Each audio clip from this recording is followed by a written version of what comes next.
everybody. It's Monday, December 14th. And as we inch to the end of 2020, we're here with part 2 of our 3-part cybersecurity series featuring Sanjay Deo of 24/7 Security. I'm your host, Cecilia. I'm the principal and founder of Rogue Tulips Nonprofit Consulting. My co-host and friend, Agnes Amos Coleman, who's usually here with me, can't make it today because she's been called away. So, hey, Agnes, we miss you today and wish you were here. But we are here with Sanjay. So welcome back, Sanjay. It's always great to have you. Would you like to say anything about yourself or 24/7? Sure. Cecilia, thank you so much. Agnes, we miss you. My name is Sanjay Deo.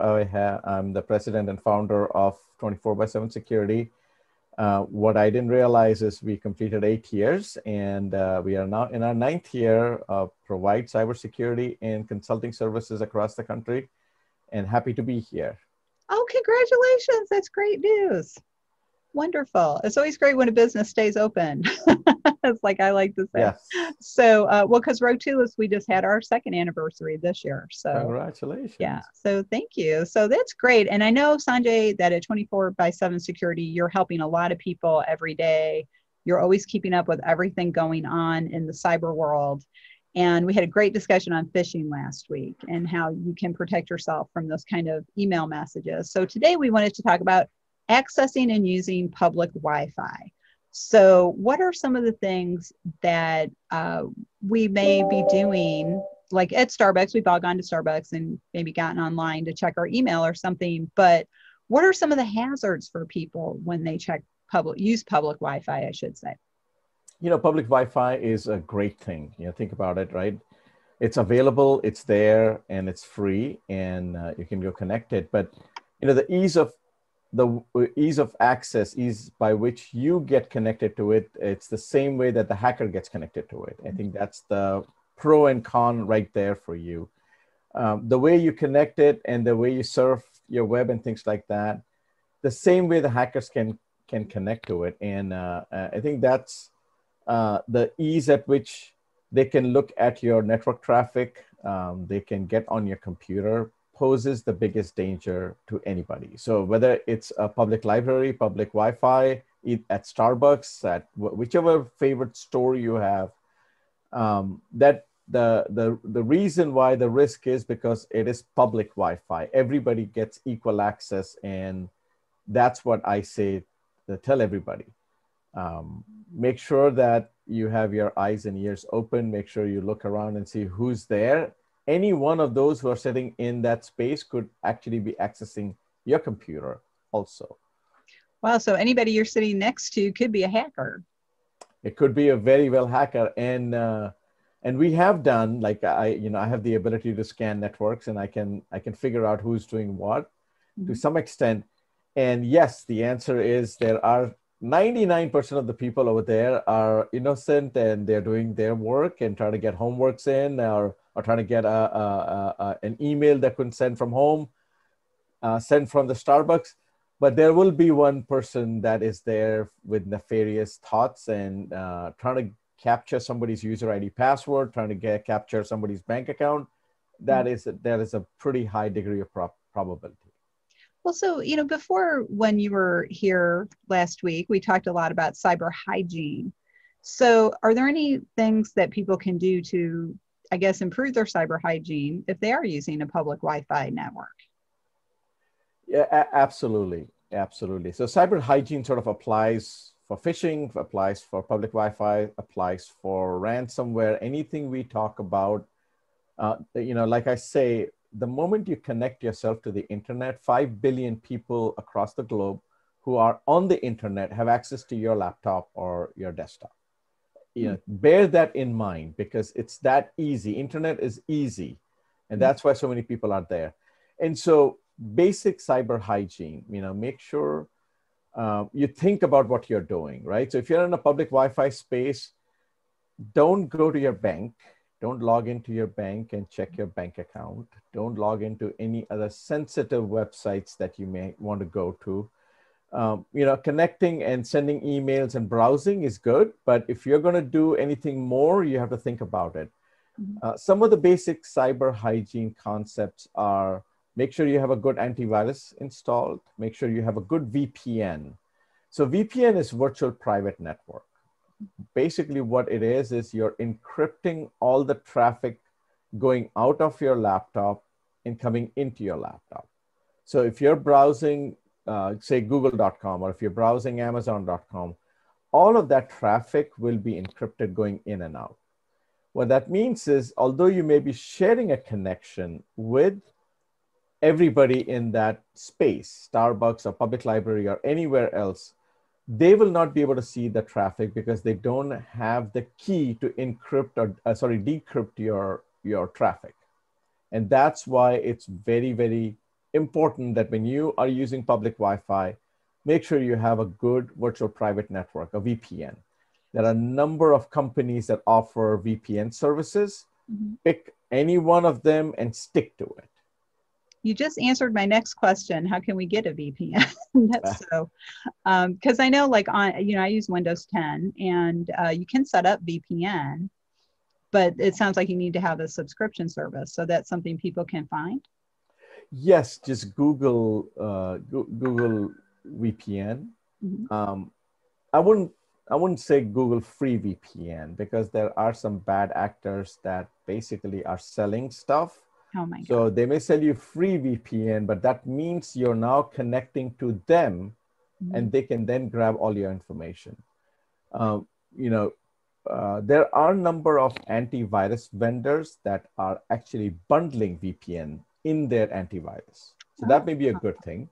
So for $39.99 or $59.99, not only are you getting an antivirus, but you're also getting a virtual private network service that protects all of your incoming and outgoing traffic. So that would be a good thing to actually go find and make sure you get it. Well, and I know there's lots of new laptops coming out. Yes. With new services. Windows 10 just updated recently again. And I think all of us who love Windows also hate the update times. But anyway, because it tends to reset everything. But are there some new things coming out with like new laptops that can help protect you? Yes, absolutely. I think as the industry matures, as the operating system matures, as the hackers got more sophisticated, the good thing is, Microsoft is paying a lot of attention, and Apple Macintoshes, they're paying a lot of attention. Google Chromebook is paying a lot of attention.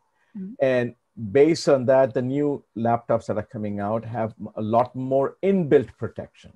So Windows 10 has what is called Windows Defender, mm-hmm. and Windows Firewall actually built in. The good thing is it's all there. The bad thing is you have to actually make an effort to turn it on. So what I recommend to people is, if you don't know all of these things, make sure you utilize the free services out there, right? So in some stores, when you buy a laptop, they give you 30 minutes or an hour free. Utilize that service and ask them the questions. Hey, how can I turn on antivirus? How can I turn on Windows Defender? How can I turn on Windows Firewall on, right? So those are some of the things that you should definitely turn on. Google Chromebook is another new piece of machinery, system, laptop, whatever you want to call it, is coming out. And they claim that it cannot be hacked, or you can put a ransomware on it because the operating system is self-defending. So that's something to take a look at. Similarly, Apple's Macintosh or Mac, MacBook Air, MacBook Pro, all of these systems, they're also very good at not basically getting a malware or a phishing email or something like that. So the newer systems are now sort of providing you with the tools and technologies. You have to make an effort at least to ask for help. Ask their help desk, call them, ask them, hey, how do I turn this on? All of this is free. So you have it, but you have to turn it on to make sure that it's protecting you. Yes. Well, yeah, and that's a good point. Now, I am a little more technical or tech savvy, I guess, than the average bear, as they say. But yeah, so I do all that myself. It's like I say to people, I am my IT department. So yeah, I can tell you, everybody, follow Sanjay's advice because it's just there in your system settings and they're very easy to access. So that's a great tip. and it'll go with whatever other virus software you have. I have additional virus software loaded on all my computers and backup systems. So, I'm out there, but we all still, like we talked about last week with phishing, we can all still make a mistake and click the wrong link or open the wrong thing. So one of the other things, we have about 5 minutes left. So one of the other things I want to touch on, since we're in the pandemic, we're all working remotely. Some of us might be going to the Starbucks just to have a different viewpoint or see some other people. That laptop is also a gateway to your organization's system and network. So is there any other things people should keep in mind about that? Like even to the point of suggesting don't access your work network on public Wi-Fi. That's a very good point. I think pandemic has caused a lot of new issues for all of us. You have to think about a few other things. Your home network to some extent has become a public Wi-Fi, right? Up till now, you were probably the lone person at home using it relatively safely. But now you have your children and other people who are at home accessing different websites. That was not the case before, right? They were going to school, or they were going to other places, or they were going to go to their workplace and accessing it now. But because of pandemic, everybody's at home and everybody's accessing different networks. Mm-hmm. We have advised clients where if client is sending employees back home to work, that the employees get a different internet line at home, solely dedicated for their purposes, office work, because they're doing something sensitive over there. Or mm-hmm. make sure you have a VPN. The same thing applies if you are going to Starbucks, or if you're going to any public site which has public Wi-Fi. First thing is, do not use your work laptop. Number one, if you're using the work laptop, make sure it is protected. You have VPN, your hard disk is encrypted, you have a good Wi-Fi, because you never know in a public Wi-Fi who, right? Mm-hmm. A hacker does not have hacker written on their face. The hacker does not have a black hoodie and is sitting ferociously looking at you with a hammer and sickle trying to get to you. They are any other person who look like you and me, but they have nefarious ideas of, hey, I'm going to go get that information. So, this is the world of invisible threat. Mm-hmm. And the invisible threat is everywhere, especially in a public Wi-Fi situation. So, again, basic cyber hygiene, think and connect.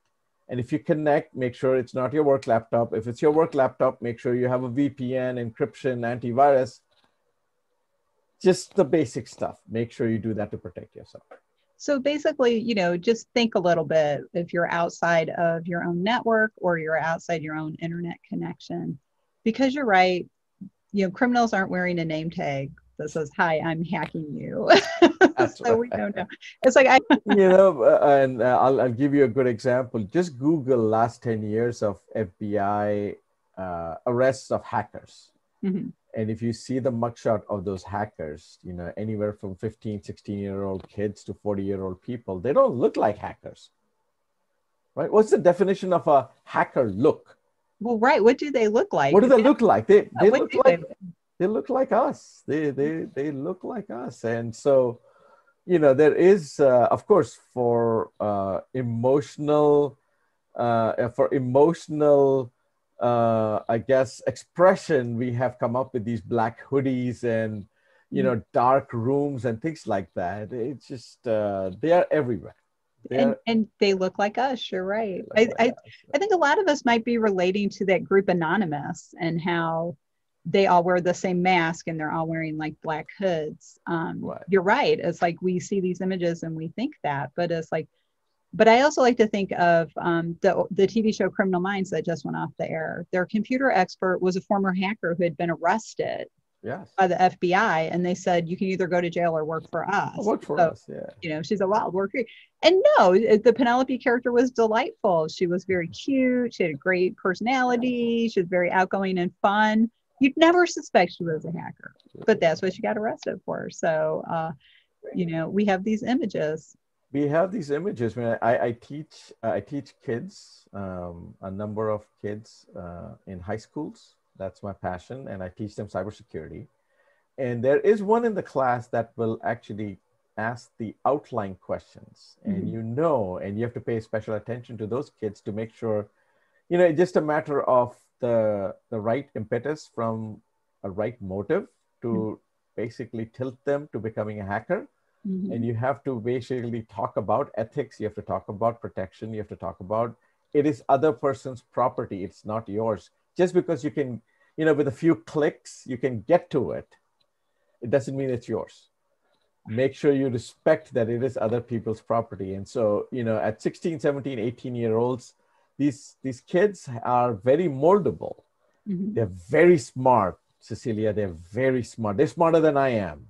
Wow. I started learning computer when I was 30. Mhm. These kids are learning computers when they are 12, 13, 14. So they are a lot more smarter. They get it so easily. And so it's the burden is on us to make sure that they don't become hackers. And of course, they're all hanging out at public Wi-Fi. So guess what are they doing? They're trying to figure out how to hack other computers, right? Get you. How to break into the Pentagon like in war games. Oh my That's gosh. true. Yeah. Well, that is really good to know. First of all, thank you again. We're running a little over this week, but it's an important discussion. And that's wonderful to hear that you're also sharing your knowledge with the next generation and keeping them going in the right direction. So thank you for that for all of us people who don't want to be hacked. I'd rather see these kids write the software that's going to cure cancer. So let's put that out there. It's true. Um, that's great. So, Sanjay, what's your closing thought and how can people get in touch with you? Again, Cecilia, thank you so much. Agnes, missing you for putting this together. These simple conversations make a very simple tool that we have, internet, which is thought to be very complicated, easy, right? Conversations like this makes it easy, demystify this whole concept of public Wi-Fi and phishing and ransomware. My closing thought is, again, as internet has already become mainstream, it is going to become the fourth utility we will have at home. For you and I, basically, we have to call somebody and get internet. For our kids, the next generation, it's there, right? It's on the phone. It's when whoever house they go to. And so again, basic cyber hygiene, basic cyber hygiene. It's like anything else, like, to keep ourselves safe, we wash hands, we put masks and things like that.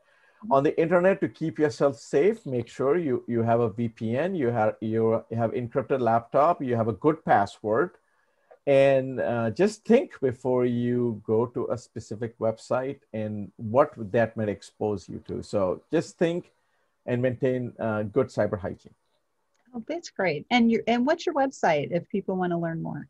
If people want to learn more, they can go to www.24by7security, one word, 24by7security.com, or Google me, Sanjay Deo. I will show up, and just send me an email or call me, and I'll be more than happy to answer your questions.